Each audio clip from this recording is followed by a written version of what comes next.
T-minus 30 seconds.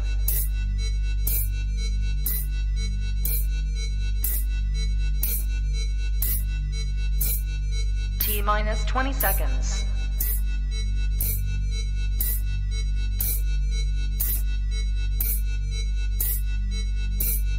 10, 9, 8, 7, 6, 5, 4, 3, 2, 1, 0.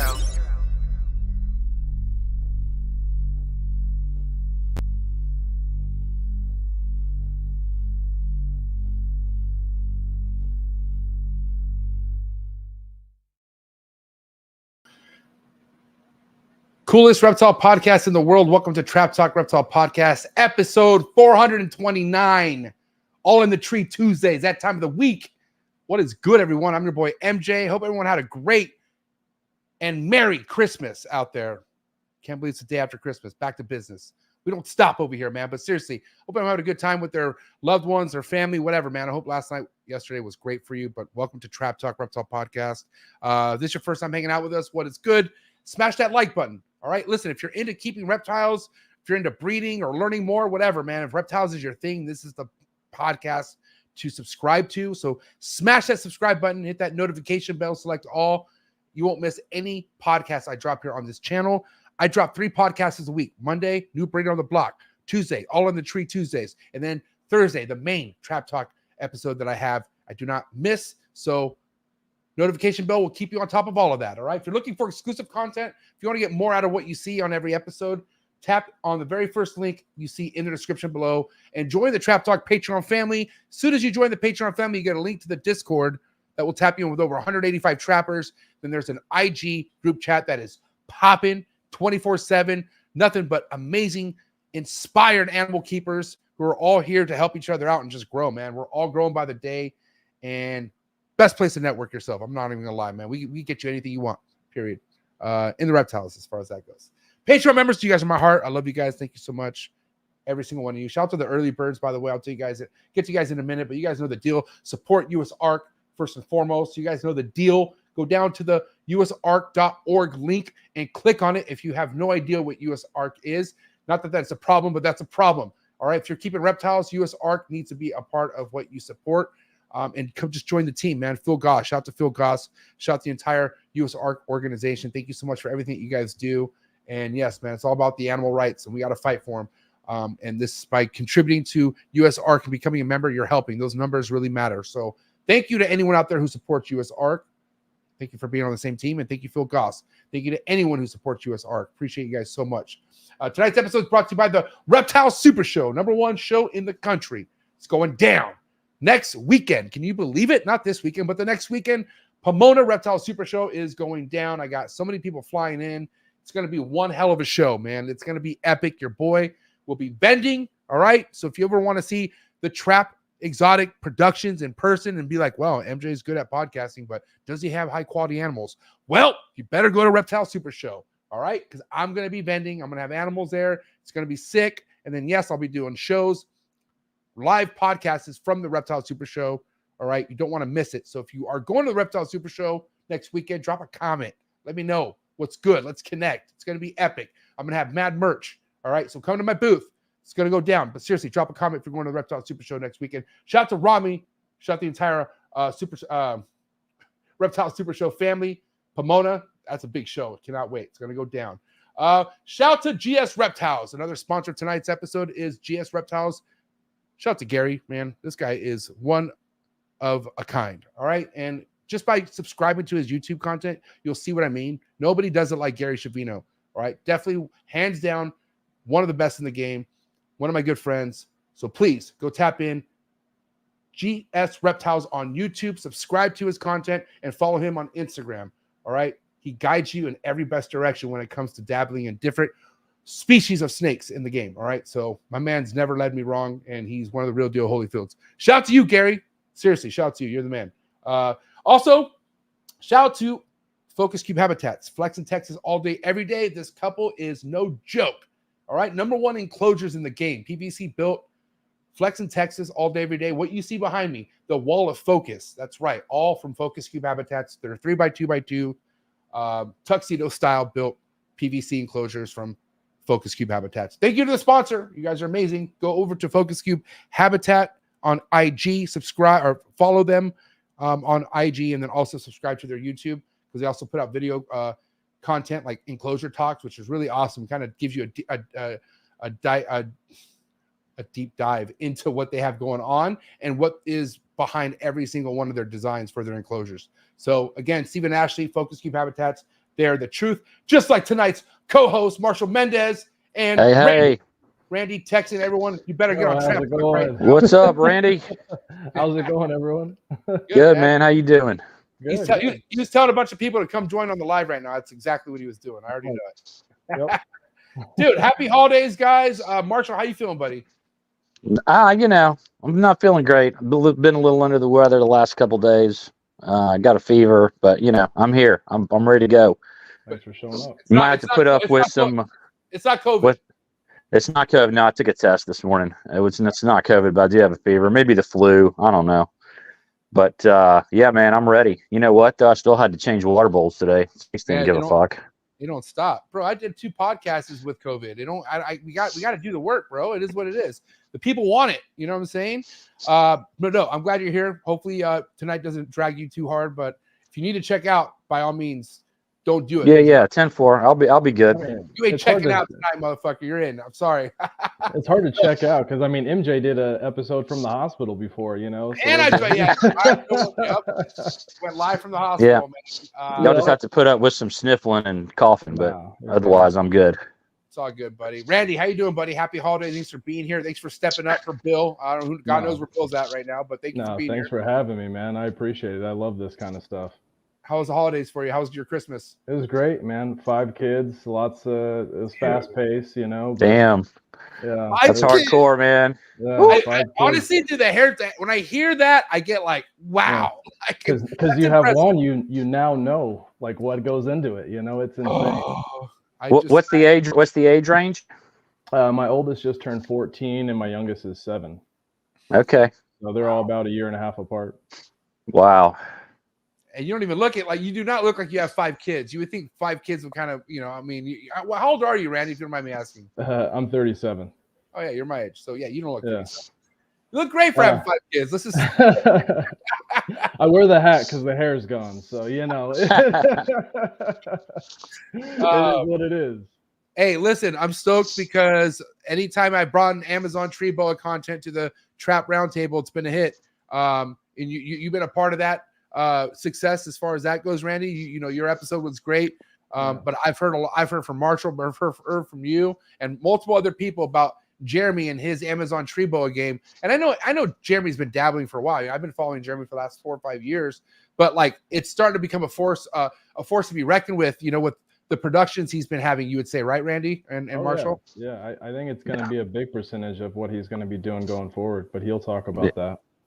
Yeah, 100%, man. He's got some really nice. Stuff. There's a handful of people that you think of that are kind of at the top of the Amazon Tree Boa game. He's definitely one of them. Yeah, and he's diverse, obviously too. It's not just Amazon Tree Boas that he has passion for. That's for sure. Definitely coming from. I saw him throwing a little shade on Facebook today to the ball python breeders. So that was I got a good. I missed that. What do you say? Something about like if you consider yourself a breeder but you only keep ball pythons, like don't talk to me or something to that effect. I'm paraphrasing. We'll let him break that down. I mean, Jeremy, yeah. I'm sure he was just kidding, but I thought I got a good laugh out of it. Oh, he still has ball pythons. Yeah. Yeah. Right. Yeah. He does. Wait, but but it's also like the shit that he's like. That he likes, that's right. Whatever it is that he keeps, he's geeked out over. Yeah, exactly. So that's one thing you can't take away from the man. So I think it's game time. I think it's time to bring Jeremy on. I don't know about you guys, but are you guys ready to fucking make this shit down or what? Yeah, let's do it.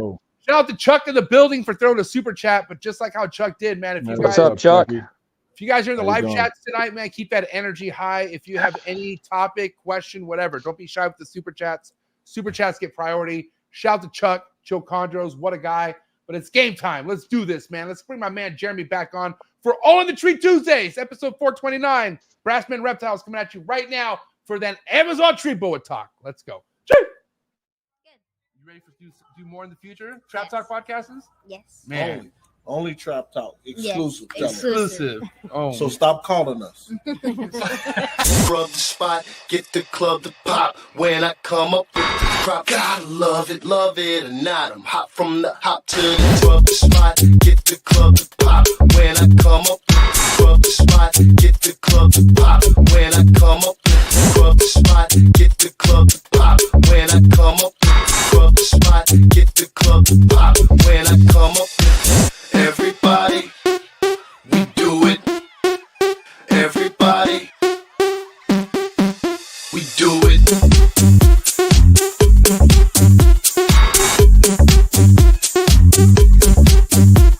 Do it.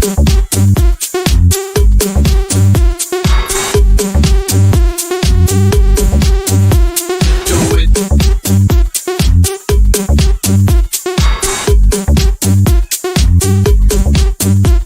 Do it.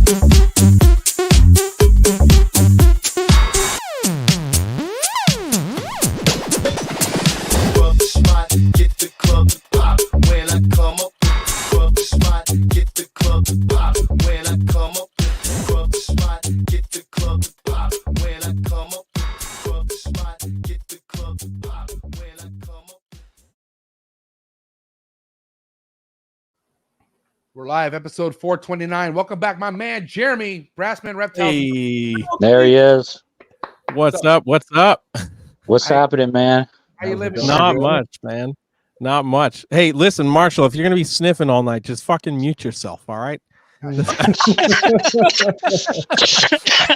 we go. Oh shit. How you living, Jeremy? Good to have you back, man. How's everything going? Happy holidays. How's everything been, bro? Happy holidays. Yeah, man, things are going great. This year's been a wild ride of reptiles and insanity. And we're closing it out in a big way. Yeah, I also definitely took shots at ball python breeders today. I thought y'all talking about that. I mean, but what took you so long to post something like that? Because I know you felt like that for a while. You know what I mean? Dude, I just like watching people post things, and I'm just like, you're breeding a species that 10-year-olds breed. Like, so let's take egos aside, and also like we're doing things genetically that are all based on chance. So like you're not amazing because you hit a 10 gene snake. You're not amazing because you hit a triple recessive. It's called chance. So what you did was breed a ball python. Chance and money. And Yeah. right. The Okay. money talk. So my post was basically like, if you call yourself a reptile breeder, but you only breed ball pythons, I'm just That's gonna what it walk was, away yeah. from you. Yeah, I'm just gonna walk away. But that being said, I have ball pythons. I like ball pythons. It's But, like yeah. God bless if that's your thing, but don't try to flex like that's something sick, because it's Yeah, like right. okay, like it's cool because you know I get props to people who make a business out of it, and like wow, you got it to the point 100%. where you have a Patreon, you have merch, good for you. But what else are you doing? You know what I mean? Like just out of curiosity, like do you really love reptiles? That's what my thought is, because any real reptile lover would have something else. Like why? Like come on, let's be real. Like Yeah. you know, but also Yeah, you would think, yeah. I don't know, you know, but you know, listen, do your thing, but just don't try to speak up if that's all you do is ball pythons. But then Yeah, again, and all of with- us started just make with your- ball just make your pythons, money- I think. Just make your money and shut up. Right. Make your money, donate some of it to US ARC, and then shut up. That's it. That's all we care about. No, but okay, but let's get into this real quick, because I know Jeremy went ever since. No offense, but I've been paying attention to you a lot more ever since you left Nerd, and that's no disrespect to them, but I just noticing you put a lot more content out of your own projects now, and I've seen the ball pythons that you are now producing or dropping, man. It's like, wow, this is like weird, funky shit that I'm not seeing anywhere else. So ball pythons have obviously been a part of what you do for a while, I would say, right? You've been sitting on some stuff for a minute when it comes to ball pythons. Yeah, oh yeah, absolutely. I mean, I started keeping ball pythons when I was still in my early teens, you know, so they've been a better part of my collection for 18 plus years. Right. But now, you know, when I first started keeping, like that was the foundation of what I was doing. with reptiles was ball pythons. I always had a handful of other species, but it was like, yeah, there's like 100 ball pythons and 20 of everything else, you know. But as I got older and started to diversify a little bit, I was like, I like some of these other snakes more. But of course, ball pythons have the color palette that no other species has. So I've gotten to the point now where I'm like, I want to focus on species wise what I really enjoy, and I want to take that same mentality with the genetics game on ball pythons, you know, because also especially times like this when the economy's down and sales are kind of slow, like I don't want to be opening up a tub and or a cage and be like, man, I just want to get rid of you. Like I want to stare at that thing and be like, I'm so happy it's here. Like I don't care that it doesn't sell, you know. So that's been the whole mentality with the ball pythons. It changes everything when like you're not staring at a wall of things you don't want. You know what I'm saying? Right. It does, because like you think about how many people, like let's just say there, you know, there's so many people out there who have other stuff, but it's 90% ball pythons, and it's 90% of their heavy weight on their shoulders and fucking like all the work and like no matter what, if you have, let's just say someone has 1,000 ball pythons, I guarantee 20% of those they don't want, at least at minimum. You know what I mean? Like, more than that, I would say more than that. That's a light number, you know. But it's 100% that they don't want when they have to feed it. True. Right. Oh, and how about this? How about the ones that aren't eating? That's even worse. You know what I mean? It's like, God damn it! Not only do I not want you, but you're not even cooperating. You're not even fucking. So I can't even get rid of you. You're just a liability. No, but I mean, I noticed that. You know, okay, man. I remember just seeing other people like on the top of the ball python podium, and I'm just like, I just know even if I was them, that's not going to be enough for me. Like I need something else. You know what I mean? Just to get my mind off the money, because that's what's getting old is like, oh man, like, okay, how much is this worth? And what can I possibly do with it if I don't need it and all sorts of shit? That's the first thing I think of when I make a ball python. And I haven't been good at making this yet, but I know my attitude will be different when I have some of this that I'm producing. Because like Marshall, who doesn't fucking let go of any of his green tree pythons, or Amazon. This is why he does that, Amazon,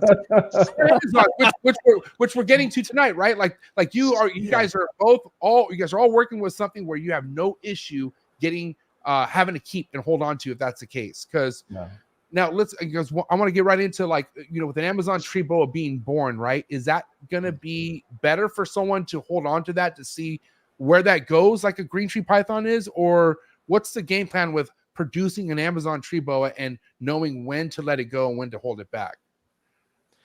Man, well, I think we can all say like the first 6 months is when you're going to see so much change so quickly. So I think when we see babies get born, like we might have an idea based on pairing, but we won't know until we see, especially the first couple of sheds. Like all the stuff that came out of that carnage litter, you know, was quite white, but now 2-3 sheds later, before I started letting some of them go, I'm like, wow, you're already starting to get a lot of white. You know, the one that I held back, his head is almost totally white, and that wasn't the case when it was born. So we're talking 3 months down the road, and I'm like, I'm already like hit by a left hook. Mm-hmm. And they keep changing. I mean, up till 6, 7, 8 years old sometimes. I mean, I know my females. Well, even my calico male that I've been had for the last 6 or 7 years. One of the first snakes I bought. He changed. He still keeps changing. You know, compared to what he looked like when I first got him. So that's kind of cool too. So Marshall, a lot quicker than chondros, then, is what you're saying.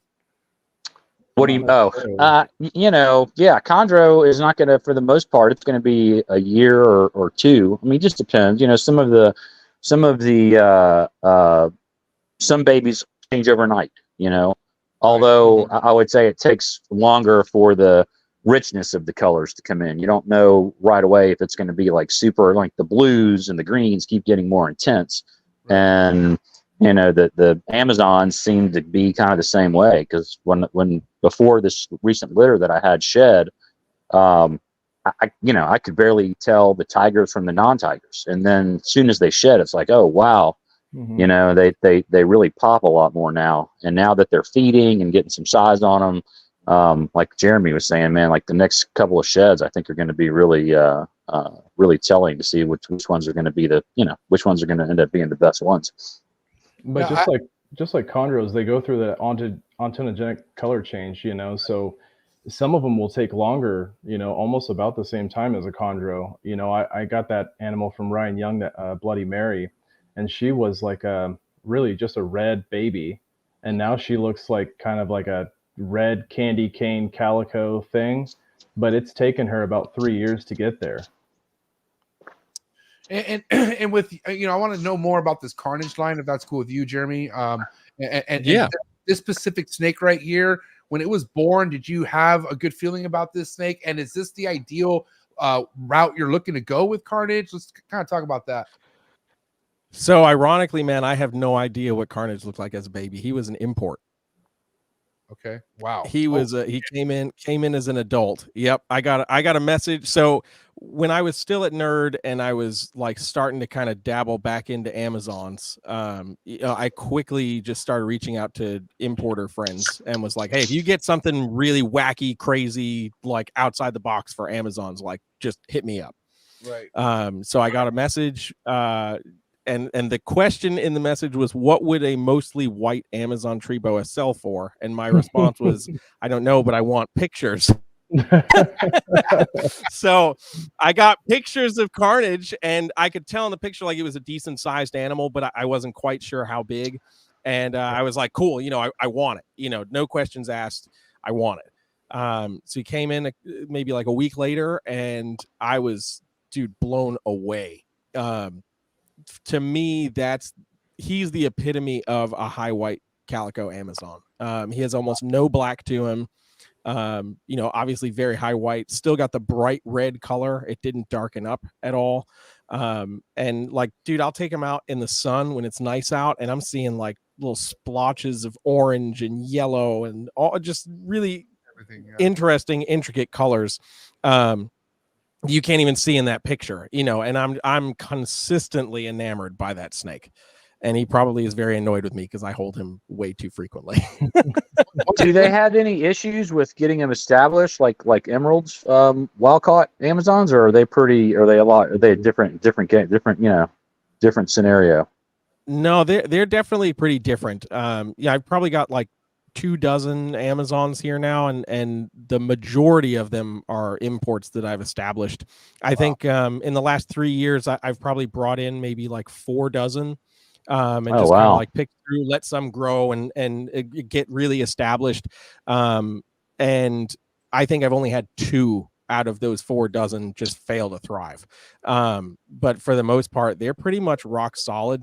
I think one of the things that helps them is they have such a wide range in South America where they can tolerate a little bit more fluctuations in husbandry. They can get a little bit drier, they can get a little bit wetter, and they're not really going to lose their mind like some of the emerald stuff does. From your knowledge, Jeremy, where are they picking these things out of the wild? Like, are they on the floor mainly? Are they in the trees? Where do you think they're finding a lot of these? From what I've gathered, it's a little bit of both. I know that some of the importers will literally be on like trawl boats, just going along the side of the river on like low hanging branches and just kind of picking them off. I know that some people have found them under logs and stuff too. So it's kind of like wherever they happen to be, but they're so freaking common. It's for wherever they're finding them. It seems. Where are they finding them? Do you know? I know a lot of stuff's coming in from like Suriname, Guyana, and Guyana. Yeah, exactly. Those are the 2 most common spots that I know that they're coming in from. It's crazy because the people I've had on the show, I can't really think off the top of my head, but I've had a couple people who've gone and seen emerald trees in the wild, and they said they saw them all by the river, all kicking it by water, which is kind of crazy, And think about that, the hot weather with water like that. You imagine how humid it is. Like it has to be humid as shit. You know what I'm saying? Yeah. Yeah, seriously.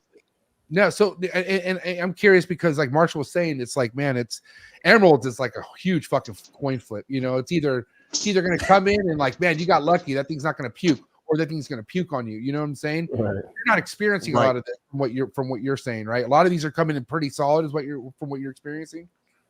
Yeah, I've only had like I said, just maybe like 2, maybe 3 animals that have given me any sort of trouble with regurging. I will say if they get too dry for too long of a period of time, that's when they'll really start to fail.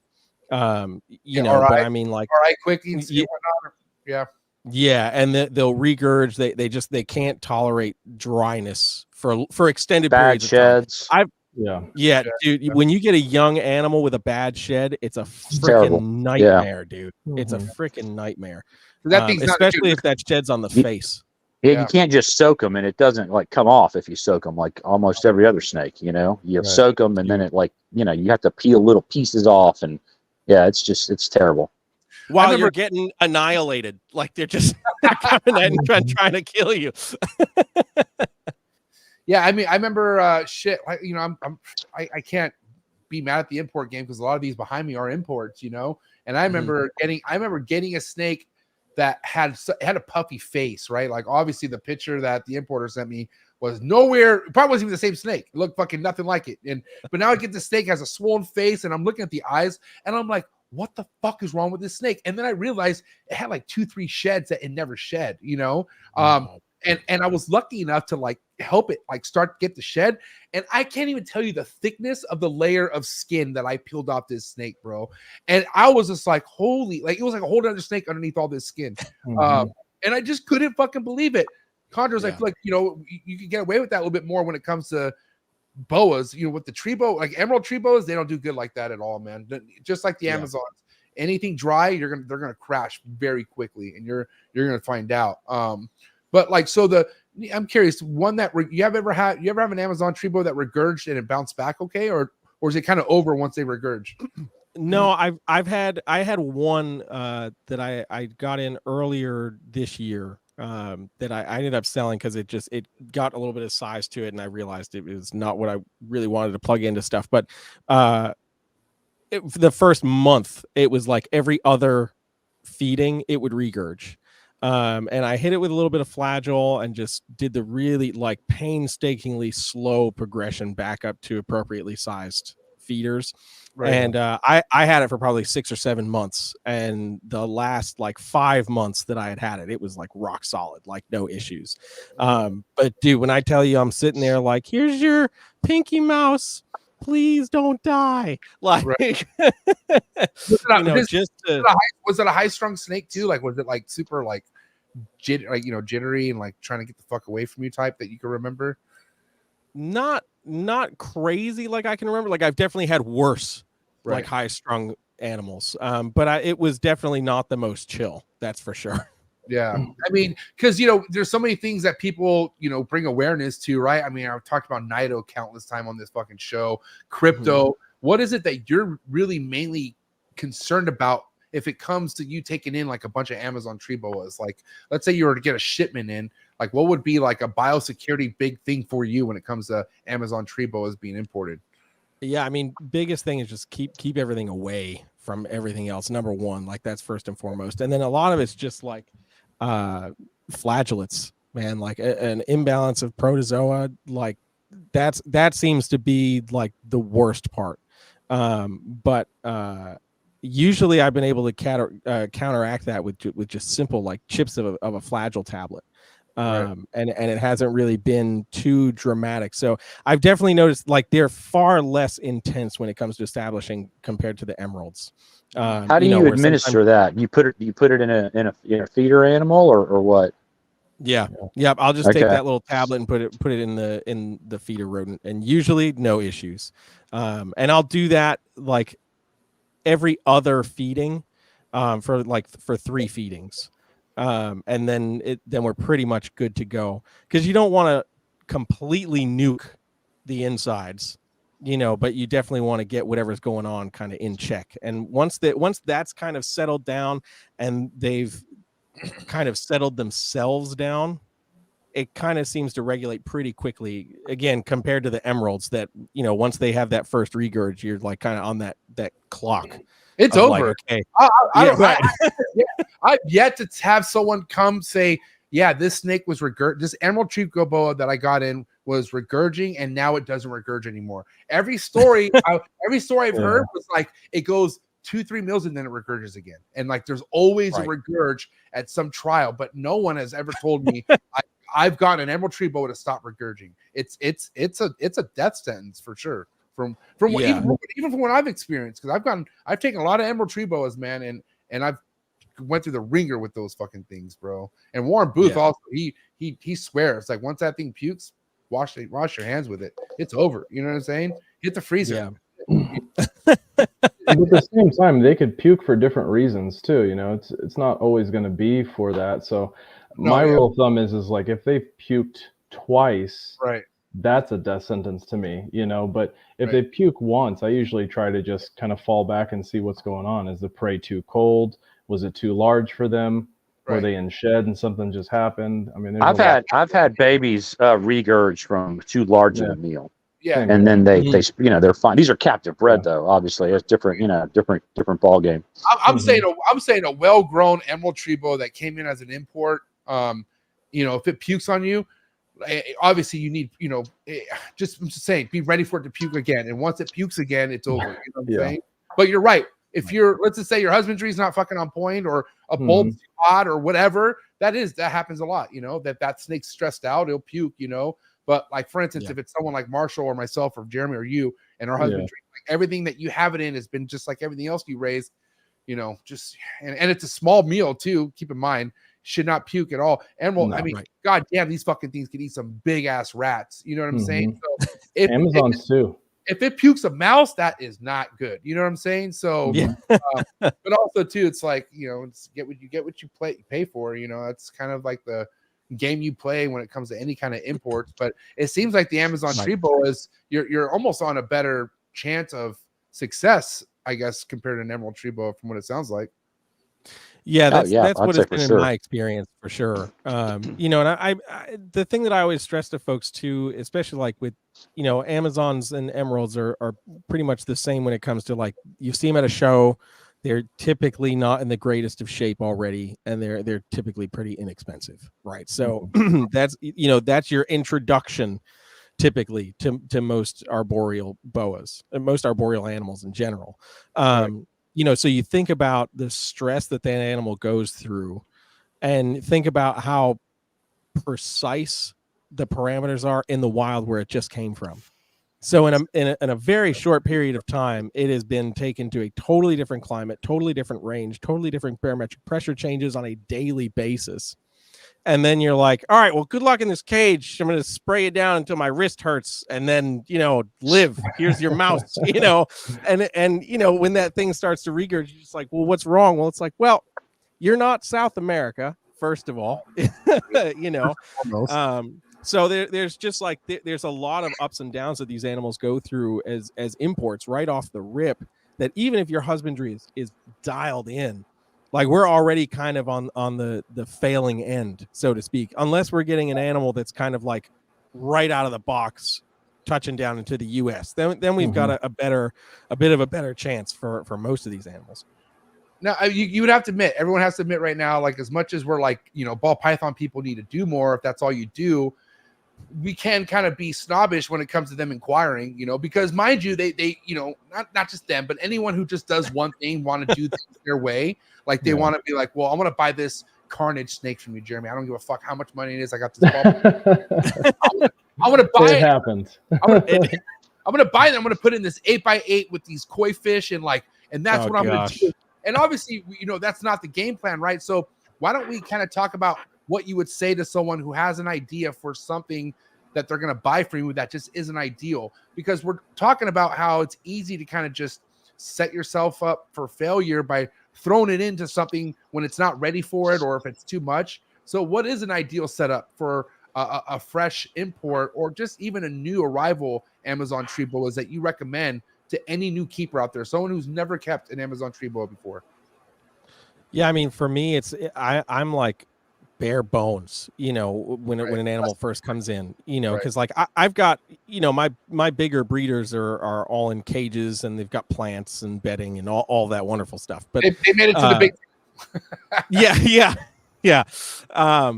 But fresh imports and even captive bred neonates, like it's bare bones kind of stuff. You're on paper, you got a water bowl, you got something to perch on, and that's pretty much it, because I want to be watching everything that you're doing, like to the point where you hate me. you know, because you know, like I know my quarantine rack is dialed in. It's fine. I already know that. So now I'm coming in, I'm paying attention to your behavioral patterns. I'm looking for, you know, is the animal coming in with any sort of swelling in the face? Is, you know, obviously, are there mites or anything like that? Does it have any sort of respiratory infection that's been brought on by stress?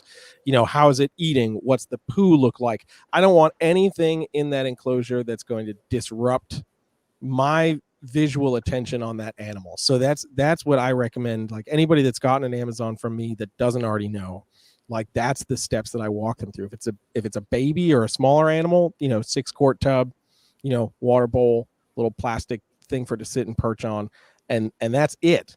And as it grows and you know gets more solid, you can kind of go from there. You know, if you want to start adding plants or doing all this stuff, go for it.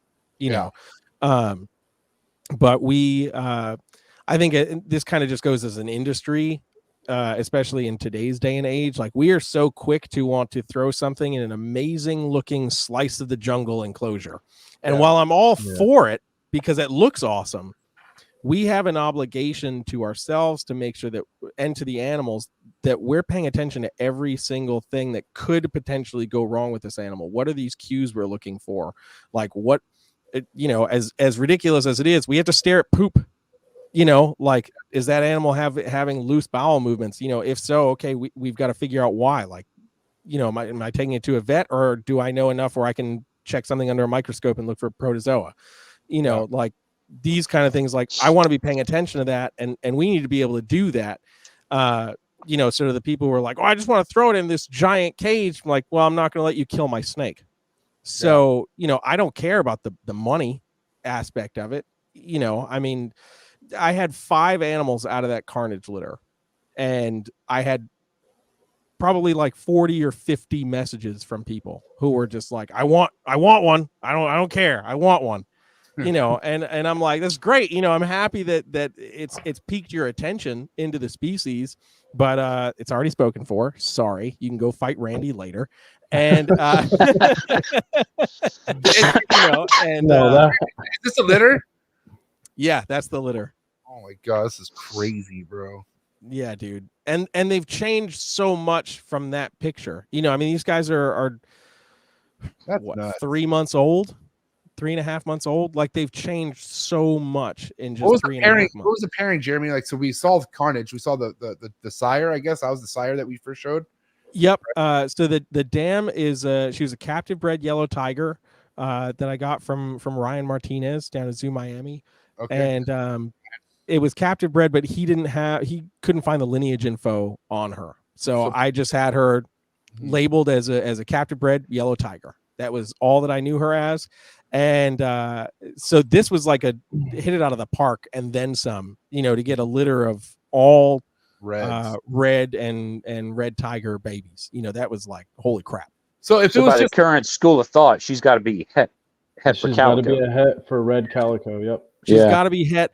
I have some theories on the inheritance of red stuff, but I'm still testing those, and it's been lining up based on what I'm seeing from litters around the world. But I want to do a couple of test things before I bring it up. So I'll just say that I'm paying attention, and I'm utilizing the fact that I've worked with so many other species to pay attention to some smaller cues that I think might be getting missed by the arboreal folks that have specifically just worked in arboreals that aren't so morph driven. So maybe we're missing a couple of minor identifiers. So these are very like carnage heavy as far as what you hit in this clutch right here is what you're saying, right? Like, yeah. Okay. Yeah. If it was tiger, what would, like, okay, let's just say one was just tiger, what would it look like? The top one is. Wait, which one?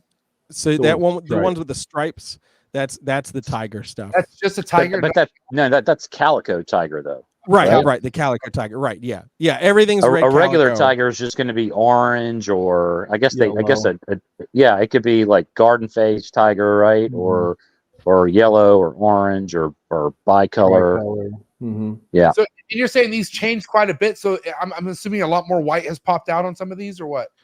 Yeah. So that seems to be the general consensus amongst everybody that's gotten babies already, is that the white is just starting to slowly creep out from these original markings. The whole head on mine is like a grayish white color already. Yeah. So they're gonna look nuts. More like like a carnage kind of. Yeah, they'll go that direction. Yep. Which I'm not mad about. No. So I mean, a lot of the so you copped one of these, Randy? Obviously. Yeah. Right? I was very privileged that Jeremy came to me and said, "Hey, I'll trade you," and I said, "What?" Hey, okay. You're able to sell these Jeremy sexed or no?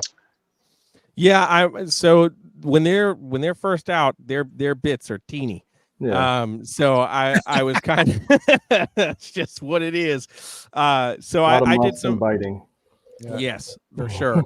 So I did some preliminary sexing and kind of was able to gauge it. And then once they had a few meals in them, had a little bit more size and a little bit more control of their muscles, I was able to sex with a bit more confidence. So are you popping them or probing them or what? I was popping them. Okay, just like a ball python, because I have not tried that yet with an Amazon. Yeah, pretty much. I tapped into young me trying to sex a million baby corn snakes, just like very gentle, very cautious. But the hemipenes are nowhere near as pronounced on these as they are with the baby colubrids. So that was something that took me for a loop. So once they had a little bit more size and a little bit more muscle control, I was able to sex with a bit more confidence. So in total, it was 5 babies and it was 4.1. Which was a little bit of a bummer, if there's to be any bummer in the litter whatsoever. Because I certainly wanted to hold back as many females. It was that red calico tiger that I brought up to bar check. That was the one female. Wow. Shout out to bar check. Damn, man, that's awesome. So I mean, theoretically, in a market like what would these go for? Like, let's give me an idea of as far as like the number one baby in this litter. If it was like something you had available and you put on Morph Market, what would it look like? Man, so the red calico tigers, I had a couple of people throw like I'll give you $2,700 for that, whatever, and I was like, I mean, that's cool and all, but no, I have other plans. Yeah. But I would end up being around that like higher 2000s into the $3,000 range, especially like 3,500 for that calico tiger stuff. Yeah, so because as soon like we're saying, like just in a couple of sheds, we're seeing all this white really start to take over. So these are going to be like definitely some of the nicer calico looking animals as they age. So compared to a ball python now, $3,500. No, it's not that bad. Just now we can get a DG clown for that. So. but I'll say this too, though, Jeremy. I mean, the prices can't stay like that forever because how many people are hounding you for Amazons? Like I don't have problem selling any of them. Me either. I've never put anything on Morph Market ever. Yeah. No, I haven't had to either. I mean, for me in 2022, when I was like really heavily getting bunches of Amazon like imports to establish and stuff, and just kind of grow things out, I never had any issues selling anything after it was established. And when I was establishing stuff, I mean, I was keeping it for a minimum of 6 months before I was letting it out. Like I wanted it to be as rock solid as possible. And anything I posted, I had to post on Morph Market was gone in a week, 2 weeks tops. Damn. And I was amazed, because you think about Amazon tree boas, you're like, man, these evil bitey twig things, like what the hell? Why am I going to buy that, versus a ball python? But dude, I'm still sitting on ball pythons from 2021, so meanwhile, Amazons are just going, like crazy. So, I think part of that twofold is, one, going back to like everybody wants to set things up in this cool slice of the jungle enclosure. A lot of people that see these really fancy looking Amazons, they want to set up a cool display with like a fire engine red snake or like a yellow and red snake, so they're not necessarily looking to breed. And then also we're talking about just breeding a boa, let alone an arboreal boa, but a boa in general. So like there's that extra addition of like, if you don't catch that female at the right point of her cycle, you've missed it, and then you're just getting slugs or junk, and then we're all sad. Yeah. I mean, the beauty about what we're talking about is like simplicity is your best friend when it comes to just learning about a species like this. But once you graduate to the point of establishment, and this thing is just rock solid. Like, let's just say your ideal like way of a bioactive, I guess you could say, enclosure for something like this. Like, what is it that you think this snake would need for sure? Like, what's, like, for instance, a chondro, right? You need a perch. Like, that's all it does, is perches, right? From what I know, semi-boreal, these things aren't always on a perch. From what I heard, from most people tell me they're always grounded from what they've seen. So it's a lot, 50-50. Right. So would you recommend right off the bat giving it as many options as possible in a bioactive enclosure, or how would be an ideal setup that you would recommend? Yeah, I think giving them as many options as possible is key. I mean, before I was putting them in cages, I was keeping them in racks. I kept them in FB80 racks. And so we're talking 33 deep, 16 and a half wide, and 9 inches tall. So I basically zip tied like a PVC corrugated tube to the side, and that was like the arboreal hide, that they could go in and perch on top of. But then there was cork bark on the bottom, obviously, like sphagnum moss and cypress mulch and all that wonderful stuff. Were you using the opaque one, the opaque tubs, or the clear? The opaque tubs. Okay. Yep. And dude, 90% of the time, man, they were under the cork bark on the ground. Like they were very rarely up doing anything. I will say, since moving everything to cages, I noticed that they start to get very habitual. Like, first thing in the morning, I go down, I spray stuff, everything comes out and sits on top of the arboreal hide, and they'll sit under that heat panel for a little while. And then a couple hours goes by, they go under the cork bark in the back corner, just kind of chill out. And then, like, right around 4 or 5 o'clock, they start poking their heads out, kind of cruising around a little bit, and end up in that arboreal hide, and they pretty much chill. So I think giving them as many options as possible is great. I think if you were to do something like a 3x2x2, like what's behind you, MJ, like that's a great, awesome setup, because you've got all the height potential for sure. But if you give that animal a platform, an arboreal platform, be it like just a piece of cork bark that's sticking out, that you attach to the side, or you have a cross section of branches, they're going to utilize oftentimes like that cross section versus sitting directly on the perch. For some reason, they want to be more attached to whatever they're going to sit on or sit under than a chondro or an emerald. Yeah, they want more support. Yeah. Now, overall ambient and like the hot spots that you like to go with, Jeremy, for your specific collection, what's ideal for you? So ambient for me in the basement here is around 70 degrees. So I do have heat panels on everything. But like they're running to get the cages maybe 84. And I have that probe pretty high up. So, down below it's still getting like 78. So they've got a pretty decent gradient. And then for gravid females, I'll kick that up to about 89. And they're pretty much just sitting under that heat after they've ovulated. But they still are cruising around. So they definitely don't want to be hot. I will tell you that, like, at all. So lower 80s is like prime. The gravid females, you leave the heat on at night, or do you cut the heat at night? I left it on 24/7 for them. Okay. And I know this isn't Amazon tree boas, but even with your gravid emerald tree boas in the past, Marshall, whenever you had a female ovulate, do you leave the heat on at night too, or do you cut the heat at night? For the Amazons, no. So I've only had 3 litters, but the first 2 litters, I didn't give any supplemental heat. They were just at my ambient room temperatures, which, they were both litters, or all 3 litters that I've had have been born in November, December. So, that's right when it's starting to cool off. So my room is still pretty hot during the day. I would say 84 ambient, maybe 85 some days. But I'll say that not the litter that just came out, but the one from last year, I got a lot of slugs, and I don't think I had any survivors from that litter.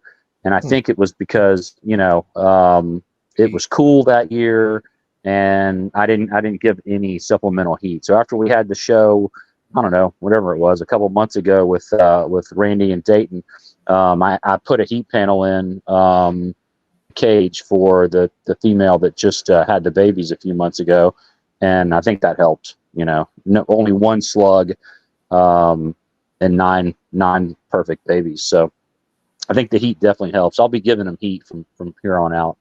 Yeah. Right. And Randy, what do you like to do? Yeah, that's exactly what I do too. I mean, the cages that I have, they're like old school AP cages, and they have like a light shroud inside. Okay. So normally I just have like a fluorescent bulb in there, and I just use ambient. My room's usually like a 77, 78. And then when I see that they're gravid, I just put a 30-watt heat bulb in there, and it gets up to like 89 in the hot spot, and that turns off every 12 hours. Remind me how many litters you've had so far, Jeremy? Amazon Shebo litters? You said 5? For me, no, two this year. Yep. And these are your first litters ever, or yeah. So I started keeping Amazons like 16 years ago and tried breeding them, but didn't have success because I had no idea what I was doing with them. I was like, it bit me. Woohoo! Do something, and then like maybe 3 years ago, I decided to really jump back into them and fell back in love with them. So this was the start of it all. Right. What do you think you did differently as far as your approach? Because I know you said you kept them, but you weren't really kind of tapped in then, and now you were tapped in. So what was your approach, and like what do you think helped with your success to getting them to breed? Man, I think for me, it's having all the years of experience of just working with reptiles in general. Has taught me to pay attention to the behavioral cues and the physical cues of the animals. Because this season I had 3 girls that I bred. One female ovulated and dropped. I don't know what happened to her, but it was a bummer. But I was literally just doing cleaning, had the girls out, and I was like, man, like you guys are looking kind of thick in the back end. And as they went in, I was palpating them, and I was like, oh man, they're jacked with follicles. So I was like, cool, where's the male? Like, let's just make it happen. But they were incredibly receptive, so I was able to just get them to start locking pretty quickly. And then after that, it was just like, okay, I'm pretty much just doing 1-to-1 on everything because I didn't have a lot of females to go. So that male was just focused on that female. I would leave him in there for a couple days, pull him out for a few days, feed him, make sure he got water and everything, and then repeat the cycle. And that started in early April. And then those babies, Carnage's babies, were born like late August or September, something like that. So 4 or 5 months later, babies on the ground. But that was the biggest thing, was now I'm able to pay more attention to that kind of stuff. And I've found myself doing that more so now. Like even with colubrids, when I bred colubrids this year, I didn't drop temperatures. I just noticed that females were looking thick and was like, all right, well, I didn't drop temps, so hopefully the males are producing viable sperm. And they did, and I had a handful of like corn snakes and stuff like that, whatever. But no brumation, no nothing that everybody loses their mind about. I was just like, let me just pay attention to what I'm seeing. Yeah, And for me, that's a nice thing about doing this full time. Like I just get to play with snakes all day. Sort of. So I'm just staring at everything. I think that one thing people should be, and this is me taking a piece out of my own advice right now. Like one thing people should be like careful about is when you hear someone doing what they do for however long, but because it's worked for them, that's not something that needs to be done for you. Like you could kind of take it in for consideration. But one of them is like, you have some people that just like to drop the temperatures in their room naturally, right? Like, let it go, like go down in the 60s, and that's fine. Like, right. Like that's, that is to spark breeding behavior, right? That's kind of why you would want to do something like that. But it's not necessarily what needs to happen for breeding to happen. Like, you know what I mean? It's just another thing to enhance breeding, but there are multiple other things to kind of get this animal to breed for you. Like, it's not just one thing that is going to ensure success when it comes to breeding, you would say, right? Because you're even saying right now, brumation. Oh, I'm not gonna lie. You want to know why I got rid of colubrids? Because I was like, I can't brumate. I was like, I don't have that shit. Dude, I got a Patreon member who puts them in the fridge. I'm not even joking, bro. Yeah. Like, That is fucking nuts, and it's smart. Wine coolers, bro. Bro. Wine coolers back in the day. It was like put it in a wine cooler, man. Couldn't believe it. I've got some Transpecos in brewmation right now for the first time. Just put them in a cold closet. Yep. But Yep, dude, it's one of the things that I liked about Will Banks's incubators that he put out was you could go temps up, but also bring temps down.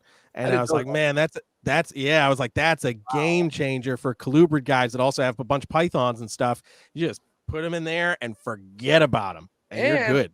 Also, too, like, you know, you have some people who just let their room get ambient temps, you know, and Mhm. you got some people that room's rocking the fucking high 80s, and sometimes a lot of times they have their incubator in that room. You know what I'm saying?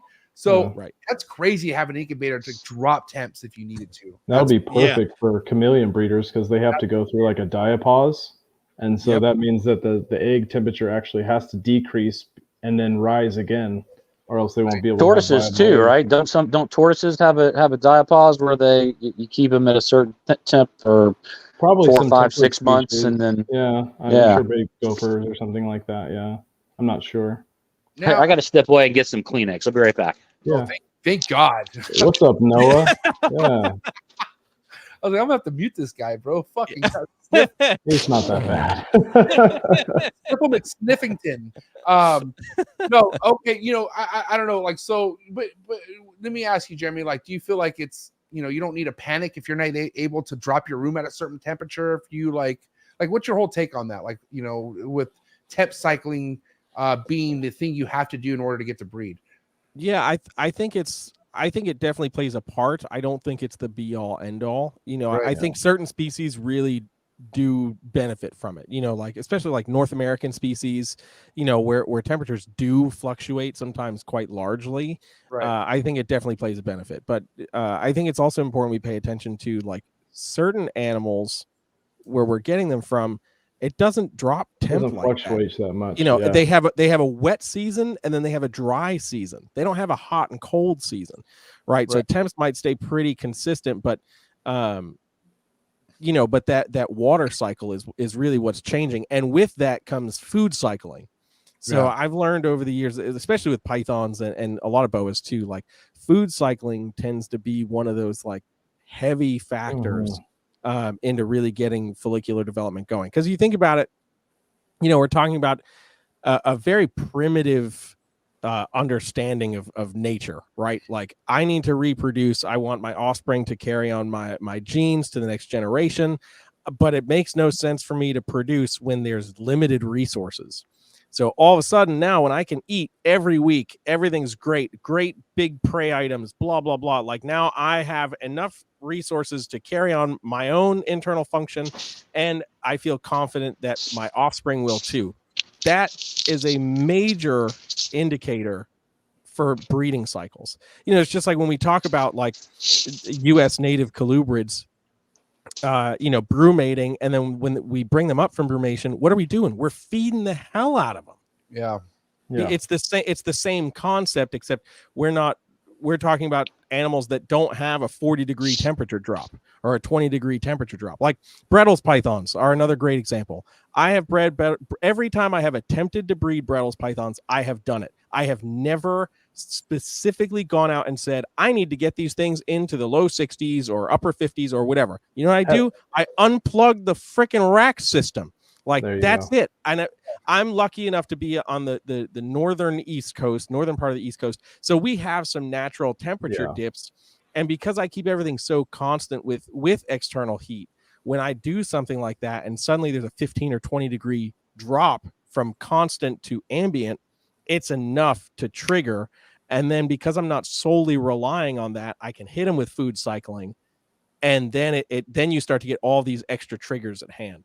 And then you end up with litters or clutches of stuff that tends to be a little trickier. Yeah, you know, one of the biggest topics, you know, just I can't get enough of is like the whole idea behind feeding. You know, lately it's been Nick Mutton and his idea of what you should feed an adult chondro. Fucking hilarious, you know. But it's also like it also makes you think too, because you're like, all right, you know, what are the chances of these getting a really good proportional size medium rat in the wild? It does happen, but what are the real odds of these things getting meals like that? You know, is it more frequent or is it more smaller meals frequently, right? But either way, there's people doing just mice, I guess, with success. No, with success. I can't even say I guess. They're having success with just mice, but it's also the same thing with rats. Amazon tree boas. Like, what is it that you feel like is your game plan when it comes to dieting, and we don't have to talk about the babies. I'm more importantly want to know about adult breeder females and males. Like, what's your, like, when it comes to a female laying, all right, how do you bounce her back, and what is she eventually getting on once it becomes that time to get ready for breeding, all that stuff? Walk us through that. Yeah, so for the adult males, like my bigger males, I'm just doing large mice, maybe a jumbo mouse if it's a bigger male. Okay. My big girls, like I have a couple like 6 foot plus females, and like those on a consistent basis would get like a jumbo mouse, and then like every second or third meal, I'm gonna throw like maybe a rat pup, like a good size rat pup in there, something that's going to be a big boost of protein and calcium and all of that stuff. And that's pretty much just where I keep them, because it's also a species too that is not going to do well if it's obese. So I'd rather have stuff on the lean side, and again, just utilize that food cycling to really push them when they need it. But I mean, dude, jumbo mice are like a godsend, especially if you're like, I breed a lot of rodents here too. So when I have to go through and pull retired, I know, me too, man. Me too. You do rats and mice, or just one or the other? Rats, mice, and ASFs. Wow, dude, busy. Yeah. Okay. Yeah. So so when I've got to pull, retired breeders to cycle out colonies, I'm just like, all right, cool. Here's a nice big meal for you, or if we get excess rat pups, which we never do, I'm like, all right, cool. Here's a big treat for you. This mammoth female that would rather kill me than eat a rat. But, but that's pretty much where I've been. I've contemplated like throwing, like quail into the mix, for just prey diversity. But it's, I never think about ordering them when I'm ordering rodents. So I if I get it, it's usually like somebody around me is like, hey, I got these quail, and I only breed ball pythons because I'm a sucker. So, they'll eat everything. They will eat everything. So I can't complain. So yeah, I mean, I'm glad you brought up quail. Shout out to one of my sponsors, Blake Exotic Feeders. He specifically breeds quails, and he has the smallest size to the biggest size. And I'm just thinking in my head, like, how's this going to hurt? Like supplementing a quail every now and again, right? Especially on a snake that's maybe already on the bigger size. If it's just a leaner option, right? I look at it like a vitamin. You would think, right, or something, right? But I don't know. Like, do you feel like that could be important as far as even longevity to a snake's health, is giving it something diverse, Jeremy, versus just one diet at the same time every single time? Yeah, I mean, I think it would play a role in making sure that an animal's getting the complete nutrition, right? But I don't necessarily think it would help all that much in longevity. I mean, think about something like emerald tree boas, right? Where we talk about, the misconception being, they've got these big teeth because they're snatching birds, right out of the air. When in actuality, it's like there are arboreal rats, and in their native range, and that's the majority of what they're eating. Actually, it's not birds; it's just this very tough skinned rodent. So I don't think it's necessary, but I think it does add just an element of like nature. When it comes to what we're doing and what we're feeding, and same thing with prey sizes. Like it's not going to kill you if you have an all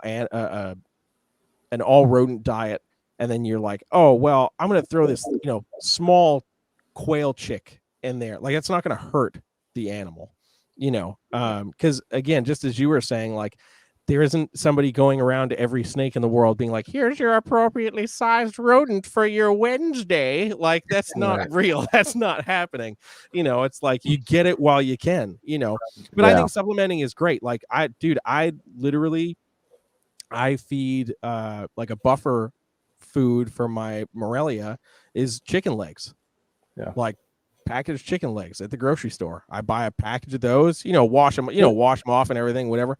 But Jeremy, when you feed those to your Morelia, is their stool loose like when you feed quails and chicks? Because a lot of times when we feed the chicks, a lot of times their stool is pretty loose. it's looser for sure. Yeah, when you feed the it's, drumsticks and stuff. Yeah, it's not a fun time. Like those, whenever you see me post depressing things on my Instagram notes, like that's usually where it's coming from because I fed chicken that week. Scrape the paint off the walls. Some of those notes get dark, Jeremy, just so you know. And I'm like, man, I hope it's all right over there. Oh man, when you just like all of a sudden it's just nothing but like Slayer music playing, and you're like, I thought he was like a jazz guy. Like, what the hell's happening to Jeremy, dude? It's like, he fed chicken. Doesn't sound too brassy over there. Yeah, right. No, I mean, okay, I just feel like there's also different ways of people approaching a gravid, I guess a boa, because people like to feed or think feeding after ovulation is ideal. Do you like to feed after an Amazon tree boa ovulates, or like do they even take meals like some of the other boas do, or is it over after that? Like, do they shut down? Amazingly, I had both of my girls ate like all the way up Really? to like 2 weeks Oh, before wow. they dropped. Yeah. And how are you feeding them then? I'm just curious. I'm feeding them small. Because I get nervous around that. I'm like, oh, you're already thick as fuck. Like, does it usually happen like right around ovulation, right before and during, and then after they don't really want to take a meal, but then they'll start to take a meal again maybe a month afterwards or something like that? Yes, and with gusto, like they want to eat. Yeah. I noticed that, and that was very different because when I bred red tail boas, like after ovulation, I could maybe get them to take one meal, like maybe, but for the most part, they were like, no, I just want to sit on this heat and then get these hellions out of me, But no, with the Amazons, dude, every freaking time like you could tell they started cruising around a lot if they weren't under the heat, and I was like, are you hungry? A lot of people ask me, they're like, I don't know if it's gravid or not because it keeps eating, and I'm like, let me see, it looks gravid. Yeah, no, so that was something that shocked me. But yeah, so I'll just feed a little smaller. So if it was a girl that I was feeding like a jumbo mouse to, I'm doing like a large hopper after that, and just once a week, not pushing it. And if she doesn't want it, no big deal. But if she takes it, I'm not gonna be mad about it. Yeah, they seem to bounce back a lot better if they take food during that gestation period too. And Marshall, you haven't fed, huh, Marshall? Once your female ovulates, no, I've never thought to offer. I mean, I probably have offered, but I don't think I've ever had one take a meal.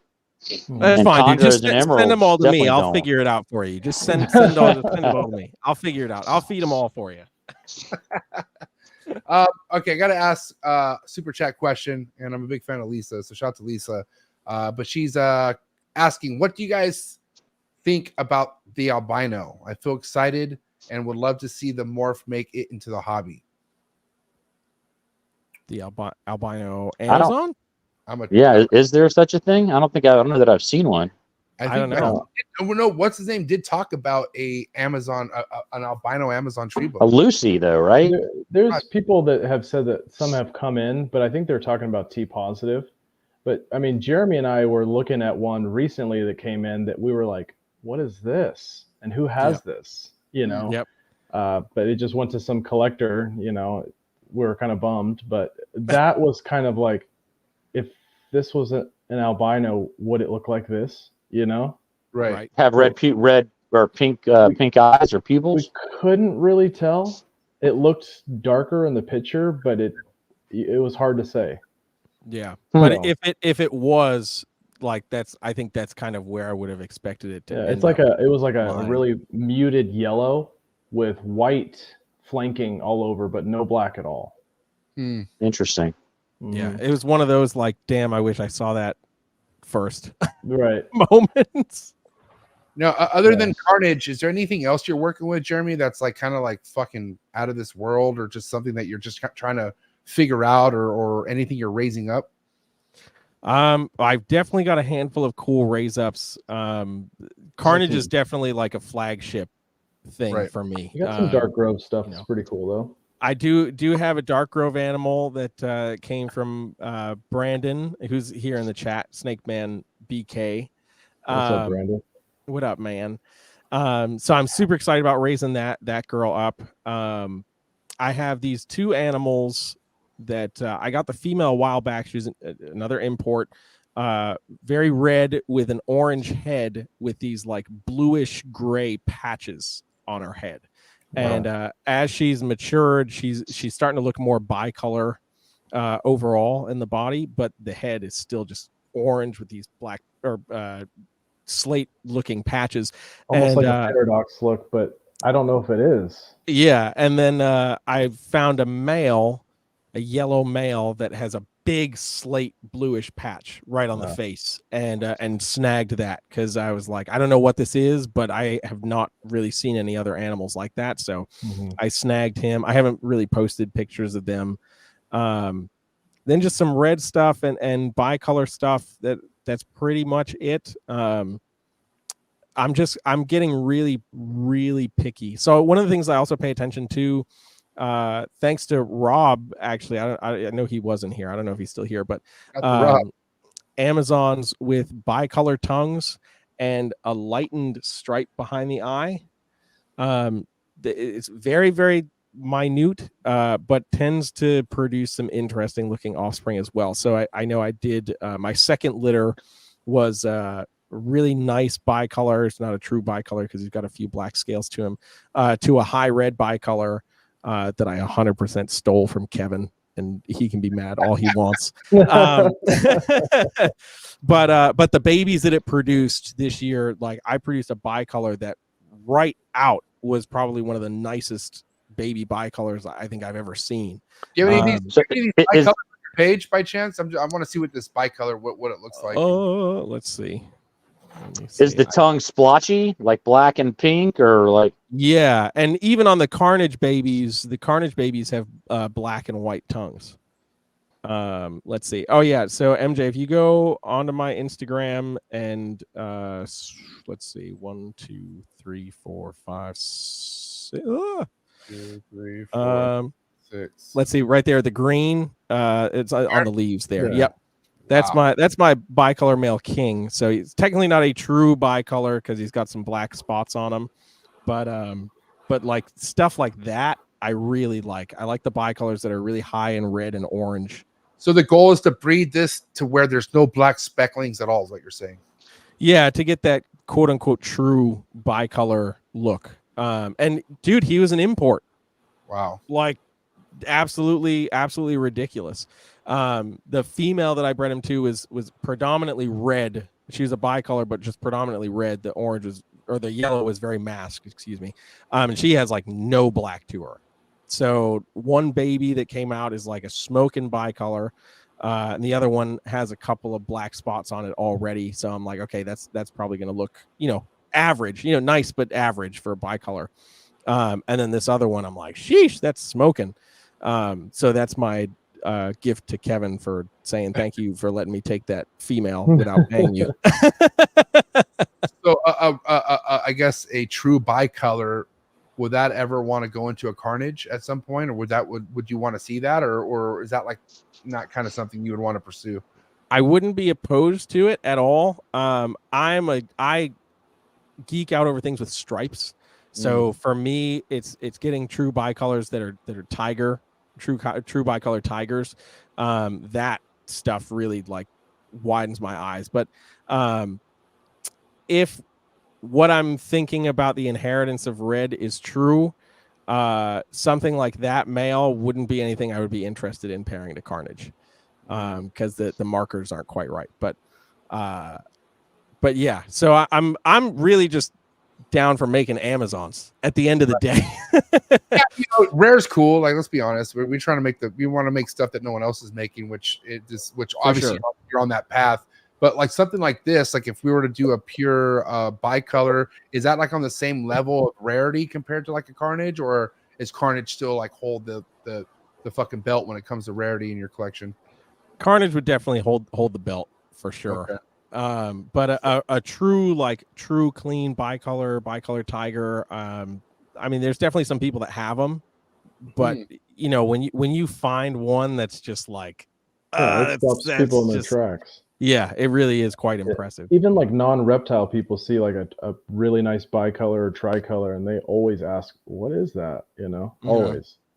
Yeah. And what were those like? What's the average market price on one of those? A tricolor. A buy whatever, buy or try. Whatever. It's 2023, man. You be whatever the hell you want to be. Try or try. Try. all your heart. Yeah. Yeah, I mean, that's a tricky one. Like that's one of the things that I think kind of irritates me a little bit with Amazons is like, because there aren't a lot of people that are out here breeding them, there's really no set market value on anything, which is like nice to an extent, because you kind of get to grade your own animals and kind of price accordingly. But it's kind of annoying because, of course, you know, we see, like, I made an Instagram story a few days back that was like, the jaguar is not a gene in Amazon tree boas. It's just like a patterned colored animal that looks that's resembling the jaguar carpet python. And that's where it kind of comes from. But it's like, you know, we get these big, you know, jaguar, just patterned colored animals that are imports that are selling for like $150. Yeah. You know, and it's like, meh, you know, then you've got, you know, captive bred bicolors that people are doing a poor job of marketing, but they're trying to sell them for like $300. And, you know, I've seen some of them and I'm like, that's actually a really nice bicolor. If you took a better picture of the freaking thing, you could probably get $500 for that. You know, so, or maybe even more if it kind of continues to grow in that range. So I think it's a little bit of a free market in that regard, you know, versus like something like a ball python or something where it's like a pastel is $10 and falling very quickly. Like, but to get a really clean bicolor, pastels are being labeled for just pay for shipping. Yeah, right. But to get a really clean bicolor is really rare. So, I mean, the people that actually produce the ones with very little to no black, they're not going to sell them. Or if they do sell them, they're probably going to be double what Jeremy is, you know, talking about now. Yeah, my tiger female, tiger bicolor, she's got no black at all. She's just orange and I guess yellowish, you know. That one comes from Orange. Yeah. It did, yeah. Now, are you guys kind of, I mean, well, whoever sold Amazon tree boas this year, would you even say that even the Amazon tree boa sales were slow compared to like everything else that is slow in the hobby right now? Or are we talking about a different ball game here? Yeah. No, it's a whole different ball I think game. a lot of people are jumping ship from ball pythons trying to find other avenues. And I think, you know, Amazon's may be one of those for some of those people. They think that they're getting in on the ground level, you know. Suckers. I haven't sold a ton of stuff besides ball pythons this year, but the few Amazons that I did sell, a buddy bought a trio. There were, I guess, yearlings from my 2022 litter. And then, like, you know, I've sold a few basins this year. Man, they've sold on MORPH market in like a matter of hours. God. I mean, you know, the market, it's just really, you know, from my limited experience, the balls seem to have really taken the brunt of, you know, the slow sales, and other stuff is still a lot easier to sell, in my opinion, from what I've seen. Dude, I've had zero problem selling corn snakes this year. Yeah. In comparison to ball pythons. Like, let's just, something you can go pick up in your every crazy Florida man backyard. Yeah. I've been selling better than ball pythons. Jeff, you see a lot of waves in this industry, I'm sure. You know, you've been around for a while, but what's your take on like majority of ball python people fucking throwing in the towel right now? Like, if it's one thing that I'm seeing that's disappearing, it's another ball python breeder. But have you seen it to this extent before, or is this typical, you feel like? I mean, we've definitely seen these waves before, for sure. This one's definitely different. And I think anybody that's been around for 20 years that says anything different is got blinders on. Yeah. Because the reality is this, right? Every time we go through one of these economic cycles where we have this downturn, the economy sucks, we're a lagging indicator. Right. The reptile industry is a lagging indicator of how the market is doing, how the economy is doing, whatever. So typically when we see these issues happen, like it lasts for a little bit of time, prices definitely dip a little bit, but it's not really the end of the world. It's one of those like, hold on for a year and we'll probably be back to some semblance of even.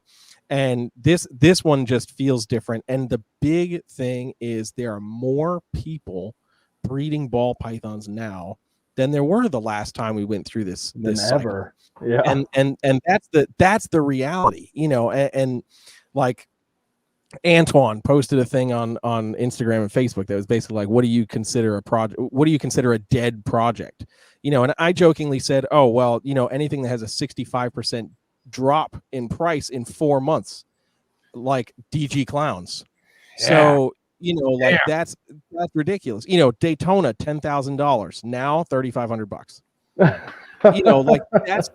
I mean, and I'll also say, like, I don't think that project is dead at all. You know, but it's just a price correction. Yeah, it's a price correction. It'll go back up a little bit. It'll adjust slightly. Right. It'll adjust slightly, but it's not going to be 10K ever again. I'll tell you that. No, it never will be. But that thing to remember is, like, you know, again, it's a buyer's market. Like, so many people are afraid to buy, but now's the time where you can really get in and get some great deals, right? And I think most of the business guys kind of already get that, you know, but a lot of people are still scared. But the thing is, like, we have to get ball python breeders into the mindset of stop, like, and Justin made this comment, like, stop following Justin.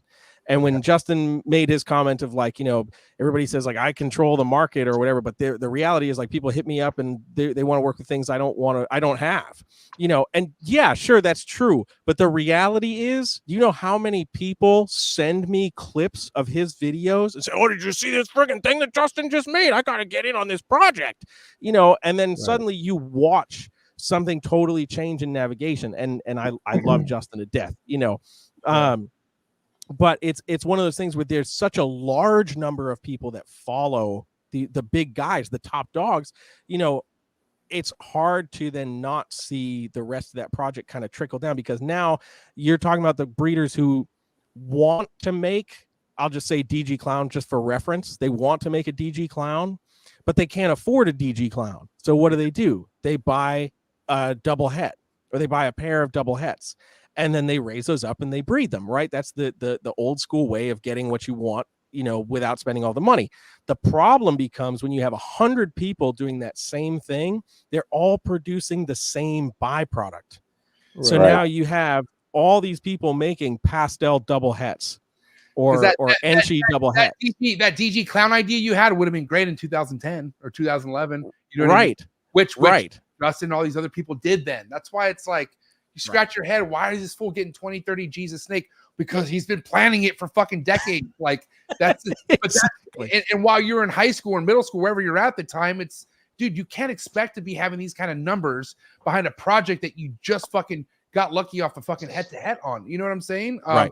Because people were spent, like, regardless, even with COVID times, people were still spending their money wisely with the right people. Like, when it came, you know, for the most part, when it came to dropping loot, like fucking thousands of dollars, they were only going to the most marketed, like, talked about people. You know what I'm saying? And nobody's market game is like Justin's. Nobody is even on that guy's level when it comes to putting out projects the way he does. Like, everyone's on edge every week on a Friday waiting for fucking what's Justin Netflix. What's the next Netflix?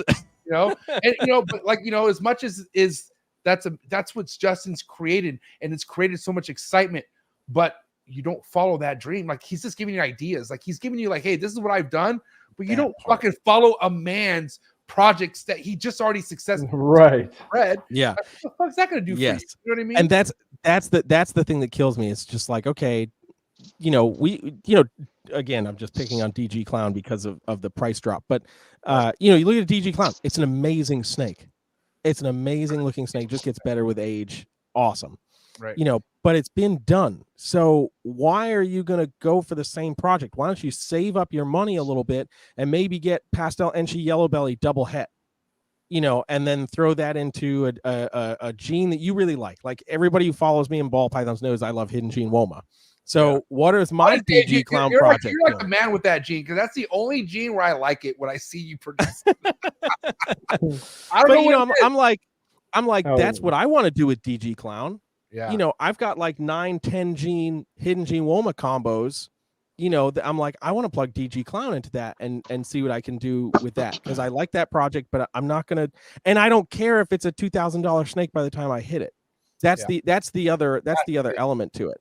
You know, is like, I'm just gonna enjoy that snake. You know, like, dude, I produced super Enchi leopard clown, hidden gene Woma black pastel, Enchi clown. You know, like, they're not worth anything for what a world's first, you know, you would think that, oh, it's got to be $15,000. It's like, no, it's $1,500. I don't give a crap. I just like the damn thing. Yeah. You know, like, that's, for me, that's what draws me to ball pythons, you know, and I wish that we could start perpetuating that concept to ball python breeders versus I got to get this and this and breed this, and then I make a $10,000 snake. Like, sorry, buddy, you're not making a $10,000 snake. What's the percent though? Okay, let's think about this. What's the percentage of a ball python guy breeding a world's first, quote unquote world's first, and then next, you know, the next day something about that morph, whatever, just isn't it? Like, it's a fucking, like, it's a waste. How much is that guy still going to be like, you know what? It's okay. I love this snake. This snake's gonna stay. 0%, dude. 0%. You're chucking that thing across the room. Like, it's going right on Morph Market, dude. It's going right on Morph Market. It'll be buried on page 20 by tomorrow. It's gonna be. and no disrespect, but that's what the ball python game is. It's like a trading card thing. It's like, how expensive is this card valued at? You know what I'm saying? Right. And that's, I accept it for what that is, and I'm still involved. I love ball pythons, and it's crazy how we can make them look like the way they look, right? But at the end of the day, so much could happen value-wise. Like, it's unpredictable, and for you to have like a set value on a ball python project that you think is going to get you rich, you're fucking tripping. Like, if it all works out and luck is on your side, it can happen, but you don't wake up every night thinking it's happening. Like, no, it's like you just do it to do it. You know what I'm saying? But I mean, dude, it's one of the things, like, I love that about Marshall. Like, dude, those Ultramel clown things, Marshall's like, chilling, bro. Dude, I love seeing Marshall for Ultramel for sure. They go to him. Yeah, I love seeing that. You know, and it's but like, I mean, to what you were saying earlier, that's been 10 years in the making. You know, it's taking 10 years of work to get here. Yeah, right, exactly. But and you know, and tomorrow it's gonna be worthless. But don't worry, don't cry, buddy. It's gonna be fun. Tomorrow? What do you mean tomorrow? Oh, sorry. When the clock strikes midnight. So okay, oh, man. With the market being what it is, Jeremy, you know, what would be like advice? You know, we're friends with the homie Lenny. Shout out to homie Lenny. All right, Demonic Reptiles. That's his name, right? Yep. You know, Lenny's dabbled, he's in the ball python game, right? But let's just use Lenny as an example, right? Like, what would be advice as far as production volume to anyone who just breeds ball pythons currently right now in the market? Like, should you do less is more right now, or what would you recommend, Jeremy? Just invest in Kleenex. No, no. I think now is a really great time to focus on the projects that you really want to bring to fruition. You know, don't worry about making what's going to sell the best, because the reality is, like, sales are just slow. Yep.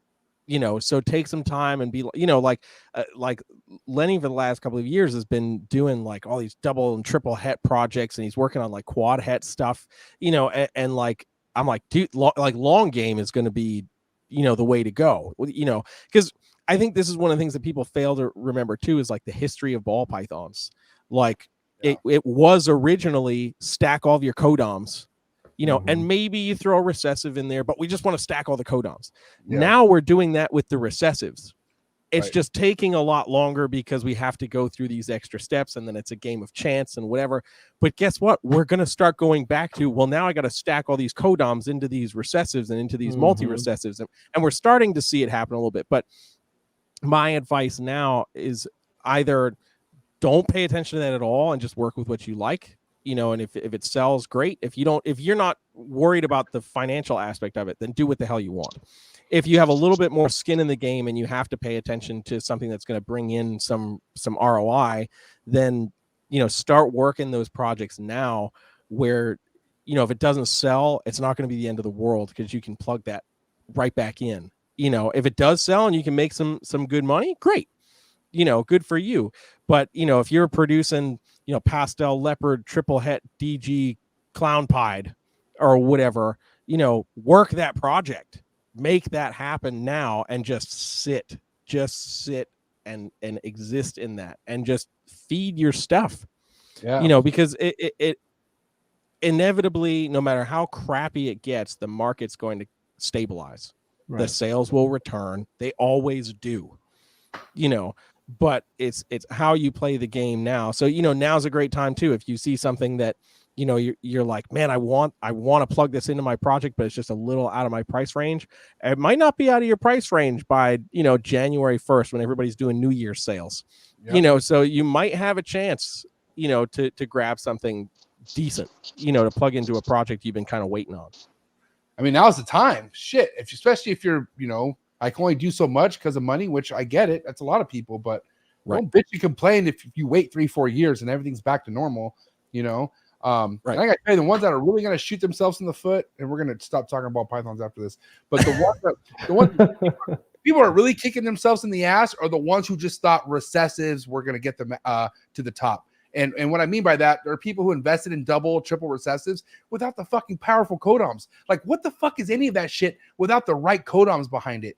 And they're now coming out with these productions, right? But they don't have any of the codoms in it. So now it's kind of like, well, now what? Now you have to go back to putting fucking the right ingredients to actually fulfill like a project, like a double recessive project or a triple, which I remember going to Marshall's house, and he was showing me a bunch of shit with like yellow belly leopard, and it was all ultra male, 100% het clown. Like, and now you're fucking producing all of it now, which is nuts. And caramel shit thrown in there too. Yeah, caramel pied. I just got some stuff genetic tested this week. Got the results yesterday, and they're het hypo, which I had no idea. Now you're bragging. Now you're bragging, dude. Yeah. Just shut up. Just shut up. I got to ask you, Jeremy, how do you feel about the technology behind genetic testing right now? Shout out to the sponsor, Rare Genetic Inc. But do you feel like there could be something with Amazon tree boas that could really like help out the shed testing part of things and whatnot? I mean, I suppose so. I think it could maybe yield a better idea on some of the genetics that we're fuzzy about. However, I also feel like because they're still imported in such volume, right, we get so much chaos coming in, because like we haven't even crossed a bridge. Like let's say for just the sake of my Carnage babies, let's say that's a totally different line of calico. Especially if all these babies are screaming high white. Let's say it just happened to be a totally different spot on the allele for calico versus all the others. Okay, so now what does that mean? Are my babies now worthless because I can't breed it into something else? Or are they now a lot more expensive because it's a rarer line of calico? And does that mean the other calico is recessive and mine is not? Like how are we going to do that? So I think it would just be a lot of chaos. And I think once we have a little bit more of an understanding of the genes, maybe it could yield better. But I don't know. I feel like there's a lot going on with that. And I also feel that I think the genetic testing is incredibly beneficial. It speeds things up. We can kind of cut our losses on animals we may have raised up or wanted to raise up that we find out would be useless to do so with. But I also feel like on the back end of that, two things. It takes the fun out of it a little bit. Yeah. Like just a little bit, but also like it pushes us so much faster into the future to where, again, we're seeing these price drops on projects. Yeah. When you've got these guys that are producing 200-300 clutches a year, everybody else is just like, we're never going to catch up. Yeah. Like you're never going to catch up, and not to sound like the doomsday, person when it comes to that kind of stuff. This will catapult them into the future even more though. Yep. Right. Exactly. So I think there's push and pull on it, and however you actually end up wanting to look at it, You can be optimistic or pessimistic about it. I think it has a lot of potential. I think it can stir up a lot of chaos that can be both positive and negative. Yeah. I think long term, it's like it's just whoever the scammer is in the hobby, they're gonna be in a hard fucking place when it comes to this genetic testing shit. Especially if like you're known to just be handing off and selling shit that what it's not. Mainly importers, you would say, right? But I don't know, like what Marshall, would you say, Marshall? Like, because with Marshall, everyone's on his bumper about the albino, right? In his chondro collection. Right. But Marshall, have you even thought about what it would take or the work behind you getting the amount of sheds that you would need to even determine any albino conformations in your collection versus all the possets that are happening right now? I think that I don't think the market's big enough to warrant, those guys spending the time and resources to figure it. I'm sure they could figure it out, right? It would just take time. But it's expensive for them, I'm sure, to try to develop a new test for something. So the market's got to be there. And who else besides me is going to be testing their chondros for, head albino? Pretty much nobody. So and they said it takes like $25,000-$50,000 per test or something like that. Good God. Is it that much? Yeah, it wouldn't surprise me. Yeah, like if it was one thing that they wanted to go ahead and invest in, it's like 50 G's per genetic or something. It's pretty crazy. Sheesh. Yeah, it's nuts. Well, listen, I want to ask you, I'm going to get like a wrap up question together for you, Jeremy. And then guys, if you want to get one ready for Jeremy, that'd be great, but I'll go first. Now, obviously, Jeremy, you're on the forefront with a couple other guys as far as with the Amazon tree boas, mainly because you're collecting these things that are coming from across seas and whatnot. But what would be like a recommendation for anyone who's listening right now and it's like, well, dude, where do I start? What should I start in? Because, with ball pythons, like fucking pick your poison, like go look at the menu that you have ahead of you. Right. But like, what's a good way someone to kind of start off on the right path coming into the Amazon tree boa game, either if it's a certain morph they should be working with or whatever, but what would be like your advice to like, a friend who wants to get into it or something like that? Well, if it's a friend, I'd be like, well, just wait for me to have babies. But I got you. No, but I think my biggest piece of advice is research. Do as much research as possible. Find resources. Like, we live in a wonderful age of technology where reaching out to somebody like myself or Randy or Marshall or you is literally an Instagram message away or a Facebook message away. Ask some questions and get some questions answered. I think that's my number one piece of advice. Outside of that, like I was saying, establishing imports is typically not that tricky.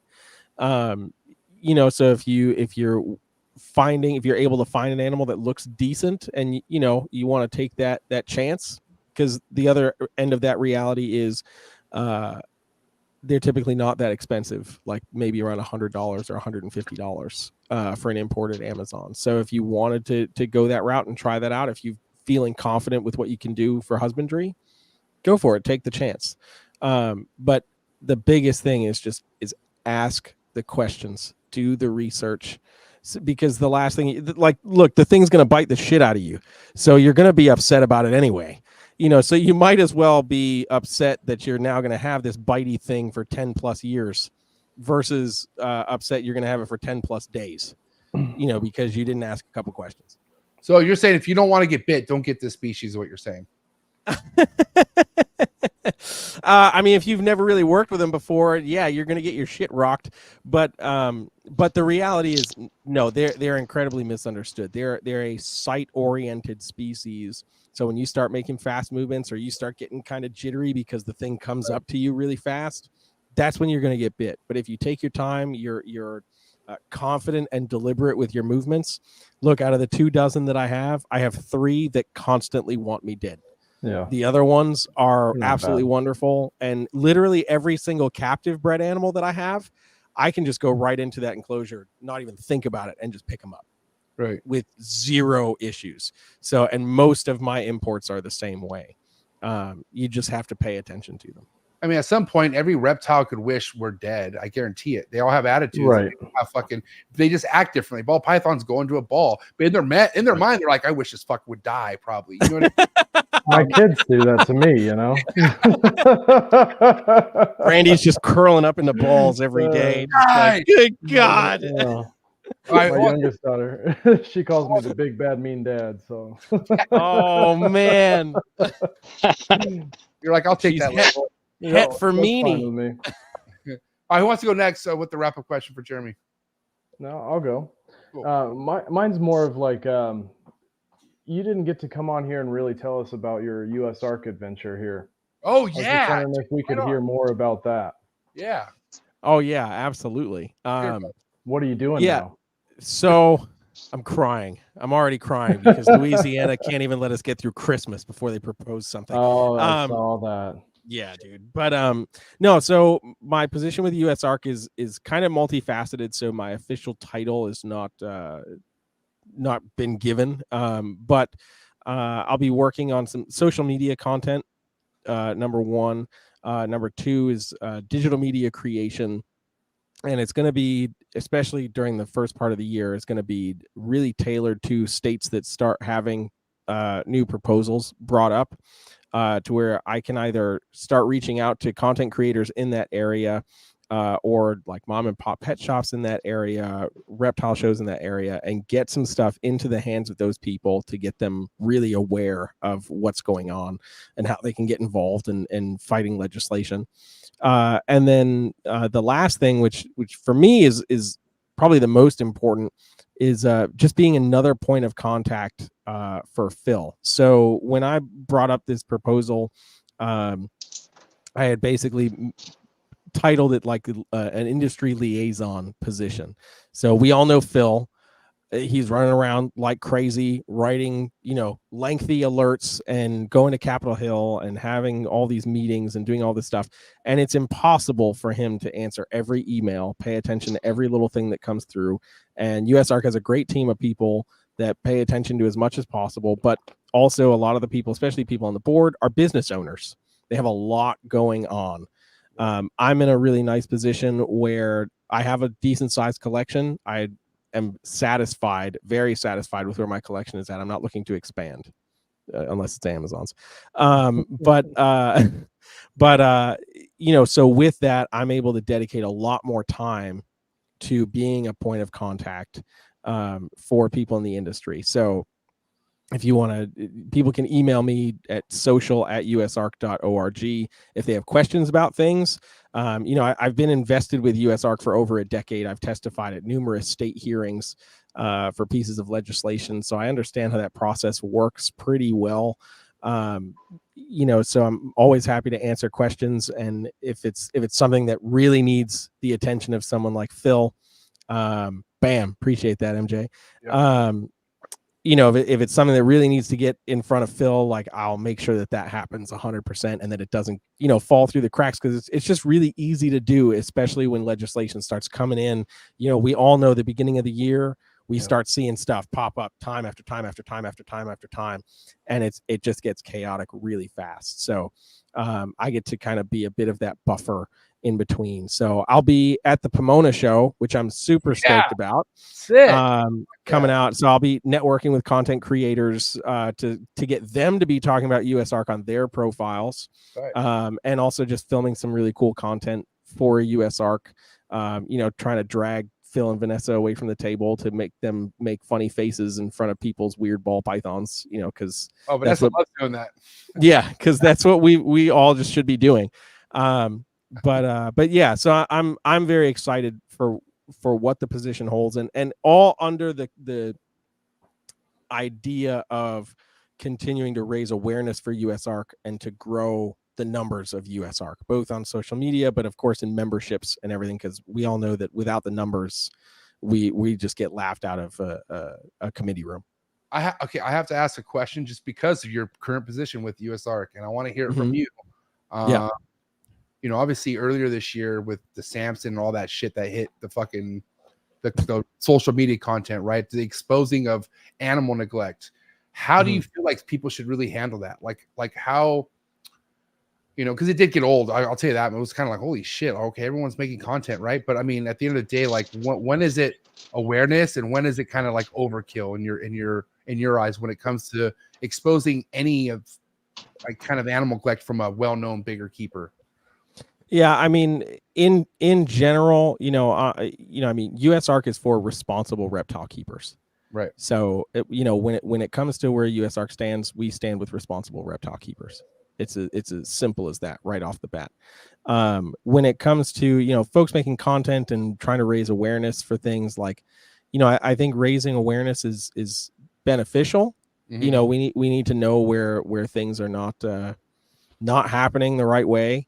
But we also there's walking that thin line, right, where it starts to become a bit too much, and all of a sudden it's like, okay, well, how many times am I going to see the same thing? Because everybody wants to jump on the hype train, Yeah. right? That's like the evil of social media, Right. like, oh, this is trending, I got to talk about this, and I think we start talking about it so much that all we're doing is just blasting a spotlight on the most negative stuff that's going on, and it's like, Which okay, doesn't make the people doing it right look good at all. That's what's fucked up.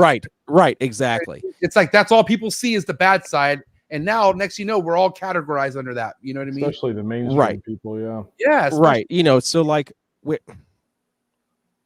we as much as we, and I just mean we as like people in general, are quick to share the vitriolic nonsense of the world. We need to be doing the same for the people that are doing it right. You know what I mean? Like it would be a much different narrative if we had 150 shares on, somebody's video where they're talking about how they went to Suriname and are looking at Amazon tree boas in the wild. Like it would be a much different scenario. It'd be a much different scenario if it was 1,000 shares on, looking at Socrates's reptile room. Right. Like I always like think about like seeing that reel, like walking into his room, and it's just like, oh my God, dude, that's nuts. Like, why doesn't that have 150 shares? Yeah. Like that kind of stuff. We're so good at showcasing the negative. Yeah. It just ends up shadowing the positive that happens. It's pretty fucked up. But yeah, it's kind of the reality of things. But also congratulations on what you have in 2024. I feel like USARK's in good hands with you. So I think it's awesome that you're a part of that, and stoked for you, man. Looking forward to bringing you back on the show and get updates of what's happening and all that. I appreciate it, man. Got Marshall's wrap-up question. Go ahead, Marshall. What do you got for Jeremy?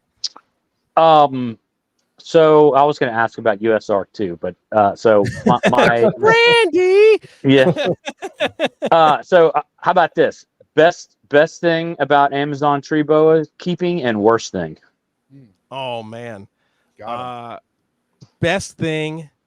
It's an Amazon tree boa, dude. That's the best thing. Worst thing is the freaking musk. Hands down, smelliest, grossest, and I've been musked on by like Nerodia and rat snakes. All that. Have you been musked on by a Dominican red mountain boa? No, and there are certain levels, Randy. There are certain levels we just don't need to get to. Worse than a scrub percentage. It's like snot. Worse than a scrub. Yes, it's like literally like snot. It's so thick. Yeah, like Randy. There's a small percentage. There's there's a reason why like nobody breeds those damn things, except for like you. Yeah, you're the one. You are the one. Yeah.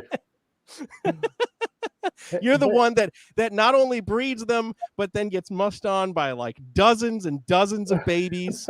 Now I'm going to have this. Yeah, dude. Now I'm going to have this mental image of you every time you post a Dominican red mountain boa litter. I'm just going to imagine you like trapped on a floor covered in sluggy musk. Don't imagine this shit, dude. And I want that to be everybody's picture, like the glob. Like, what the hell is that slime Pokemon? Like that's Randy every time he has to sex litters of Dominican red mountain. Just like jungle carpets though, they grow out of that kind of stuff. Like my older ones, they won't musk unless they feel like they're gonna fall. But yeah, like you said, the Amazon tree boas, their smell of their musk is pretty pungent. Yes. Damn, I had no idea. Did you, Marshall? Mhm. Is that what you was going through? I've never been musked on that I can think Wow. of. Yeah. Dude, But- you gotta just go poke some Amazons before you leave your No, snake. Jeremy, building. Just to go be poke a honest, couple though, things. to be honest, I don't think a very low percentage of my captive bred stuff musks. It's mainly the imported stuff. Fair. Yes. Mhm. Yeah, I will say yes, 100% on that. Yeah. And Marshall, your stuff isn't imports, right? You got your No. stuff within captivity, right? No. Yeah, everything in this room. I've never purchased anything wild caught, or I say never. Like ever since I started Red Mountain Herp in '98, every animal that I've ever purchased is captive bred.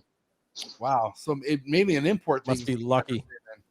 Yeah, Must I be think so. nice. Must be nice. Oh my God. Well, I mean, so I guess that's it as far as the best and the worst with Amazon tree boas. It's straight to the point. It's an Amazon tree boa. That's the best part. That's and the the best musk, part. musk- Yeah. the musk's the worst. That's worse than getting bit, you would say. Oh, dude, 100%. Dude, I tell these people all the time, man. You get bit. Bites are shit really from them, right? It's Like, it's a non-venomous Yeah. snake, dude. You're gonna bleed a little bit. You cry if you're a wuss, and then you go back to work and you carry on with your day. But that musk lingers, and you're gonna smell like shit for the whole day. It Yeah. doesn't matter what you do. Can I ask It's one more not just question? Sure. yeah. Go Oh, for my it. bad. I was just gonna say, Jeremy, if you could only pick one gene to work with Amazons, what would it be? It would be the calico stuff. Okay. It would be calico. There's like every time I see a calico animal, I'm just like, damn. They're all different too. They're so They're- variable. Exactly. And I think that's the Mhm. thing that I love about him. It's like every gene in Amazon seems to be quite variable, but the calico is just vary so freaking much. I think that would be the one. Damn. Sweet. Well, this was an amazing podcast, bro. I mean, it was great to kind of just hear you talk about what you're killing it in, and that's Amazon tree boas. Appreciate it, man. For anyone out there who's just curious to stay on top of all your stuff and what you have available, will Instagram be the best way to kind of stay on top of all that stuff, Jeremy? Yeah, Instagram is definitely the way. I'm going to be launching my new website officially after the first of the year, which is just brassmanreptiles.com. So between Instagram and the website, those are going to be the two best ways to stay in touch. I didn't ask you, and real quick, let's update us with your podcast. Shout to you and Rob. No offense to the podcasting scene out there, but man, we need you back.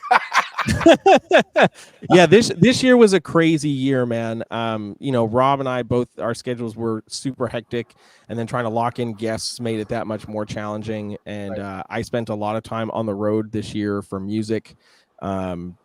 So that was kind of chaotic all across the board. So I think we only did like 18 episodes this year or something like that, which is ridiculous because we usually do one a week. So we really missed a lot this year. But we just did our holiday episode right before Christmas. Kind of talked a little bit about what's coming for 2024. We're hitting the ground hard in 2024. We've reached out to some folks like Crutchfield and Stephen Cush and like a handful of other people to just really just like dive in and just start talking about cool animals. So 2024, we're coming back hard. But will you be talking about Amazons? Maybe I might like commandeer a podcast episode one day and be like, hey Rob, you can jump on if you want, but I'm gonna go Right on. get my Amazons for an hour. Let him do a scrubs for 1 week, He'll be That's perfect. Hey, Jeremy, we just had shy of 100 people tapped in on tonight's episode. What do you have to say to all your love and Thank support? Everyone been following you. Just everyone who wants to see you do big things, man. What do you have to say to everyone? Man, just thank you for all the support. Like it literally means the world, and I'm super stoked to be bringing attention to a species that often gets overlooked and underappreciated. So keep yourself locked in because we're gonna have some cool stuff coming in the future. All right, man. Can't wait. And again, guys, Brassman Reptiles on IG, and big things to follow with US ARC. So make sure you go follow US ARC as well. But that's a wrap for episode 429. Give it up, my man Jeremy, ladies and gentlemen. Woo! Hey, have a good night, bro. Happy New Year if I don't talk to you. But thank you so much. Man. You too. All right, peace out, buddy. See you, Jeremy. Later, man. Great episode, man. Jeremy got that heat, bro. That carnage is no joke. I'm not gonna lie. That's pretty exciting. But would you say the calico is probably the most popular thing right now within Amazon tree boas? Like overall, like right? I would say that's I would say so. Yeah, They just they're stand so out. variable. They could be high high white, high black, different patterns, Red, orange, and the redness. The sometimes you get the real screaming red ones. There's just nothing else that looks like them. And that's what you have going on with your projects is calico, right, Marshall? So it's a bunch of calico tiger stuff, right? Or what is it? Yeah, I have calico, tiger, and leopard now. Leopard. Well, I have one visual leopard and then het leopards. And So you haven't Jeremy and I are going to be on this bumper for a while. Wait, so you haven't produced any leopards yet, right, Marshall? No, they're just hets. Hets, and you have leopard going on too, right, Randall? No, I'm getting a liger this coming year here. I already talked to some people about this, but I'm going to be on Marshall's bumper for, I know, probably a year or two. I want to get some hets. Shit, fellas, this was a great podcast. Randy, we just had shy of 100 people, man. What do you have to say to all the love and support that we got tonight, bro? Oh, man, I just appreciate seeing more and more people come out and want to hear about Amazon tree boas and the like, and it's awesome, man. I appreciate everyone coming out. All right, Big Dog Marshall, you hung in there, bro. You did it. Your first podcast. Yeah, podcast. man. Thanks for putting up with my sniffling and coughing. You did good, man. That wasn't too bad, man. But yeah, feel better, Marshall. I appreciate you. Randy, appreciate you as well. Keep killing it. Yeah. Father of 5. That's just outstanding. Motivational, but I think I'm okay with one right now. Dude, I get it's a lot, man. I almost get nauseous when someone asks me, "So you're gonna have another one?" Like I almost want to it's either from I'm trying to not panic from answering, but I'm also trying to keep myself from squeezing that person's head off too. You know what I mean? Just wait till they get into school and sports and shit, dude. I have 5 kids and they're all in sports, and then I have 2 businesses and just started a 3rd.